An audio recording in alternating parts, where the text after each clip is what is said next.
তবেই মুক্তি পাবে। আসিয়া তখন রক্তাক্ত ঠোঁটে মৃদু হাসলেন। সেই হাসিতে ফেরাউনের প্রতি ছিল চরম ঘৃণা, আর আল্লাহর প্রতি ছিল অগাধ প্রেম। তিনি আকাশের দিকে তাকিয়ে প্রার্থনা করলেন, হে আমার রব, আমার জন্য তোমার কাছে জান্নাতে একটি ঘর নির্মাণ করো এবং আমাকে এই জালেম ফেরাউনের হাত থেকে রক্ষা করো। ফেরাউন যখন দেখল শারীরিক যন্ত্রণাও আসিয়ার বিশ্বাসকে টলাতে পারছে না, তখন সে তার চরম নিষ্ঠুরতার পরিচয় দিল।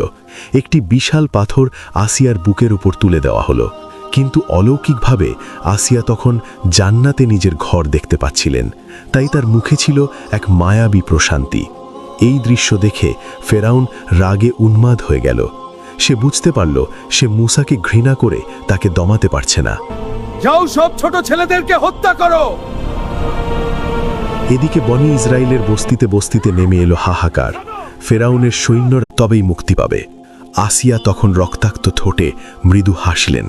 সেই হাসিতে ফেরাউনের প্রতি ছিল চরম ঘৃণা, আর আল্লাহর প্রতি ছিল অগাধ প্রেম।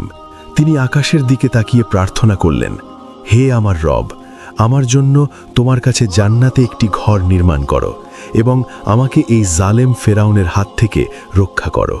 ফেরাউন যখন দেখল শারীরিক যন্ত্রণাও আসিয়ার বিশ্বাসকে টলাতে পারছে না, তখন সে তার চরম নিষ্ঠুরতার পরিচয় দিল। একটি বিশাল পাথর আসিয়ার বুকের উপর তুলে দেওয়া হলো, কিন্তু অলৌকিকভাবে আসিয়া তখন জান্নাতে নিজের ঘর দেখতে পাচ্ছিলেন।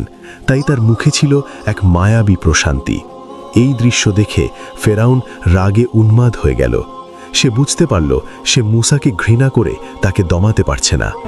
যাও, সব ছোট ছেলেদেরকে হত্যা করো। এদিকে বনি ইসরায়েলের বস্তিতে বস্তিতে নেমে এলো হাহাকার।